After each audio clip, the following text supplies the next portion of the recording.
Kata Nabi SAW, barang siapa yang melihat aku dalam mimpi, sungguhnya dia telah melihat aku, karena setan tidak bisa meniruku. Setan tidak bisa meniru Nabi, tapi setan bisa ngaku-ngaku sebagai Nabi. Saya ulangi, setan tidak bisa meniru Nabi, tapi setan bisa ngaku-ngaku sebagai Nabi. Contoh, saya ketemu dengan teman saya waktu saya di Papua, dicerita, Firanda, saya lihat Nabi. Bagaimana ceritanya? Hari pertama saya berkelahi dengan setan dalam mimpi. Terus hari kedua saya berkelahi dengan setan. Masya Allah, mukadimahnya bagus. Hari ketiga berkelahi dengan setan. Hari keempat saya bertemu dengan Nabi, dengan para sahabatnya. Bagaimana ciri-ciri Nabi? Nabi wajahnya bersih bercahaya. Ada jenggotnya enggak? Enggak ada. Itu bukan Nabi. Itu Nabi liberal itu. Salah. Ada orang juga pernah mengaku bertemu dengan Nabi. Nabi bersahaja, Nabi berwibawa. Gimana ciri-cirinya? Rambutnya putih semuanya, jenggotnya putih. Tidak benar. Nabi waktu meninggal tidak punya uban, tidak sampai 20 helai. Itu bukan Nabi SAW. Nabi tidak pernah punya rambut sampai putih seperti itu. Enggak pernah. Itu berarti bukan Nabi SAW.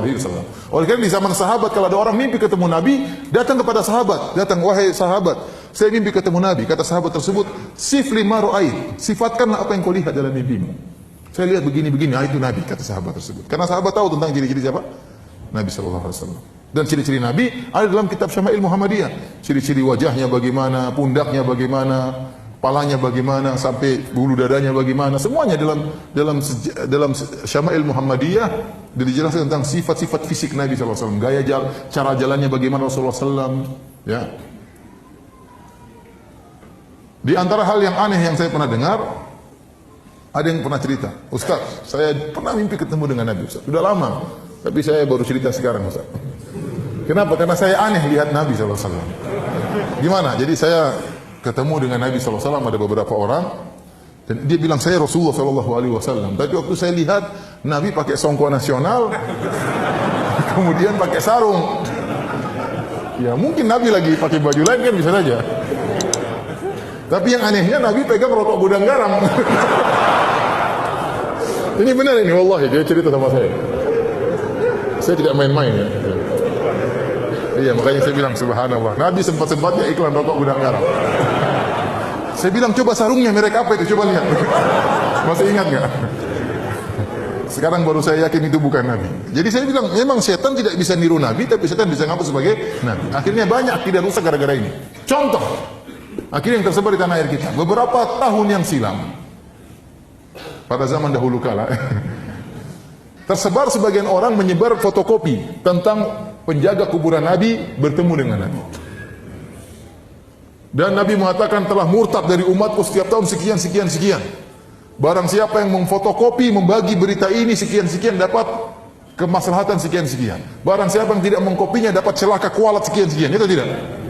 Orang-orang ketakutan dapat itu. Ini gara-gara mimpi. Sampai saya ketemu orang di pom bensin, sudah azan maghrib, dia bagi-bagi, ketakutan dia. Kita sholat, dia tidak sholat. Dia tidak sholat, dia tidak takut. Tapi kalau tidak bagi kertas itu, dia ketakutan. Ini gara-gara apa? Mimpi ketemu Nabi. Gara-gara mimpi ketemu Nabi. Contoh lagi, ada orang mimpi ketemu Nabi, dan ini yang dialami oleh Ibnu Arabi. Ibnu Arabi orang sesat, ya, penganut wahdatul wujud, menganggap makhluk sama dengan Tuhan, Tuhan sama dengan manusia, ya. Bersatu padu, tidak bisa dipisah-pisahkan. Makanya dia mengatakan di antara syairnya, al-abdu rabbun wa rabbu abdun, ya laita syi'ri manil mukallaf. Kata dia, hamba adalah Tuhan, Tuhan adalah hamba. Kalau gitu siapa yang disuruh untuk beribadah? Siapa yang untuk sholat? Kalau kau suruh dia sholat, dia juga Tuhan. Mau sembah siapa? Ya. Kemudian dia punya buku di antara judulnya Fususul Hikam. Fususul Hikam itu kira-kira 300 halaman, kalau saya tidak salah ingat. Ya, dia mengatakan bagaimana kisah buku ini Fususul Hikam. Dia mengatakan suatu malam saya di kota, disebutkan nama kotanya. Di malam sekian, tanggal sekian, saya bermimpi ketemu dengan Nabi SAW. Lantas Rasulullah SAW memberikan kepada saya buku ini. Wahai Ibnu Arabi, riwayatkanlah buku ini, sebarkan kepada manusia. Maka saya pun sebarkan buku ini. Buku inilah yang ada di hadapan Anda. Tidak saya tambah satu huruf pun dan tidak saya kurangi satu huruf pun. Ini datang sebagaimana dari Nabi SAW. Ini kan bahaya, ada buku baru nih. Cetakan baru, cetakan dalam mimpi ini. Dibagi sama Nabi SAW, kemudian dia sebarkan. Dalam buku tersebut disebutkan Fir'aun masuk surga. Subhanallah. Ini benar nih, dalam buku tersebut Fir'aun masuk apa? Surga. Karena Fir'aun mengatakan ana rabbukumul a'la. Aku adalah Tuhan kalian yang maha tinggi. Dan benar itu perkataan Fir'aun tidak salah, karena Fir'aun juga Tuhan. Kan keyakinan dia wahidatul apa? Wujud. Kata dia wahidatul wujud itu seperti ombak di lautan. Ombak ini adalah, mungkin kita lihat ada ombak yang tinggi, ombak yang rendah, ada buih-buih, semuanya dalam satu lautan. Sama kita melihat alam semesta ini, ada si fulan laki-laki, perempuan, ada gunung, semuanya satu kesatuan. Dan di situ juga ada Tuhan, tidak bisa dipisah-pisahkan. Makanya waktu Fir'aun mengatakan saya Tuhan kalian yang maha tinggi, maka Fir'aun benar dan dia masuk apa? Surga. Ini ngawur seperti ini. Dari mana? Dari mimpi dia ambil.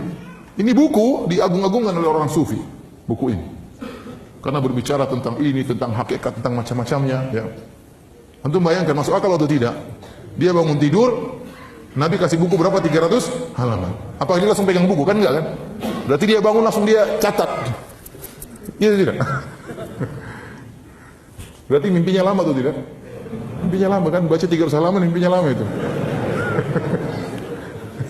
Ya kan dia tidak bangun udah pegang buku kan? Tidak kan? Berarti waktu dalam mimpi dia baca. Satu hafalannya kuat, baca, begitu bangun dia catat. Luar biasa. Oleh karenanya tidak boleh menjadikan mimpi sebagai dalil. Karena kita jadikan mimpi sebagai sumber akidah, berarti agama ini belum sempurna. Berarti ada perkara yang Nabi tidak tahu dan para sahabat tidak tahu, baru kau diberitahu sekarang. Ya, ini tentunya tidak benar. Ya. Yang lebih parah, orang yang mengambil akidah dengan meyakini bahwasanya dia ketemu Nabi langsung. Dan ini parah, bukan sekedar mimpi. Bahkan Nabi keluar dari kuburan ketemu dengan dia. Ini lebih parah lagi. Ya. Seperti ada sebagian thariqat ya, yang menyebutkan bahwasanya pemimpinnya pernah datang ke Masjid Nabawi. Kemudian rindu bertemu dengan kakeknya Rasulullah SAW. Maka dia pun menyampaikan nasyid-nasyid, syair-syair tentang kerinduannya bertemu dengan kakeknya. Dia ingin berjabat tangan dengan kakeknya. Tahu-tahu kuburan Nabi bergerak, tahu-tahu tangan Nabi keluar, siap untuk dia apa? Berjabat tangan. Ini benar, saya tidak, ini disebutkan oleh mereka. Thariqat tertentu. Thariqat apa? Tertentu. Bahkan ada orang seperti itu di tanah air kita. Yang sekitar tahun 2000-an dia berkata saya pergi ke Madinah. Kemudian tiba-tiba kuburan Nabi bergoyang. Kemudian tiba-tiba Nabi keluar, lantas Nabi pun datang kepada saya, Nabi pun mencium kedua lututku. Subhanallah. Ini ngawur. Sekarang orang ini luar biasa. Acara kematiannya sampai macet di mana-mana. Orang ini, videonya masih ada di YouTube. Orang begitu bodohnya meyakini hal seperti ini. Kasihan. Siapa yang peringatkan kaum muslimin yang ribuan, ratusan ribu seperti itu? Saya bicara juga, saya ini siapa? Harusnya orang-orang besar, ya kita hidup untuk mengingatkan umat dari kesyirikan, dari pengkultusan yang tidak benar.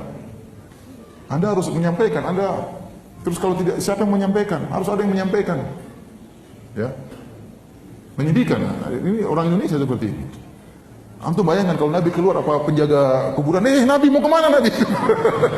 Kira-kira gimana? Sebentar, saya mau ke situ. Kan pasti heboh atau tidak? Heboh. Nabi keluar tiba-tiba. Ya. Apalagi dia bilang kuburan goyang. Goyang kan apa enggak heboh? Namun demikian, ya. Ibnu Taimiyah mengatakan, segala kesesatan, sesat apapun, sebahlul apapun, seaneh apapun, pasti ada pengikutnya. Benar. Pasti ada pengikutnya. Ente percaya sama siapa? Siapa namanya? Lia Aminuddin. Katanya malaikat Jibril mau turun di Monas. Ada yang percaya atau tidak? Ada yang percaya. Waktu malaikat Jibril terjadi turun, kenapa landasannya belum ada? Ya, ada yang pengikutnya, terkadang pengikutnya orang pintar, orang kaya, dokter dan macam-macamnya. Kesesatan apapun, seaneh apapun, pasti ada pengikutnya. Karena iblis menghias. Iblis menghiasi keanehan-keanehan. Tapi demikian juga sebagian orang mengambil akidah dari Nabi Khidir. Oh, Nabi Khidir masih hidup. Terus ketemu dengan guru saya. Terus Nabi Khidir ajarin macam-macam. Ya ini saya sekarang mengamalkan. Loh, benar yang ditemui gurumu Nabi Khidir? Ya benar. Dari mana kamu tahu Nabi Khidir? Dia ngaku sebagai Nabi Khidir. Dan yang benar Nabi Khidir sudah meninggal. Ini dijelaskan oleh para ulama seperti Ibnu Katsir, Ibnu Hajar Al-Asqalani rahimahullahu taala. Dan ingat, setan bisa ngaku sebagai Nabi Khadir. Kalau Nabi Muhammad SAW kita tahu ciri-cirinya, fisiknya seperti apa.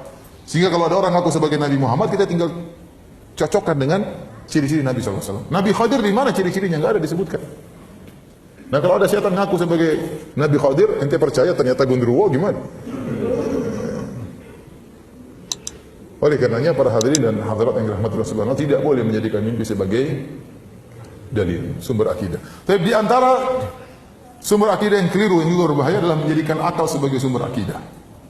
Banyak orang tersesat dalam hal ini, menjadikan akal sebagai sumber akidah. Ya. Mereka tatkala melihat dalil, menurut mereka tidak masuk akal, maka mereka tolak. Terutama berbicara tentang sifat-sifat Allah Subhanahu wa taala. Ya akhi, mungkin menurut Anda tidak masuk akal, masih banyak orang masuk akal. Masih banyak menurut akal yang lain masuk akal. Kenapa Anda menjadikan akal Anda sebagai patokan?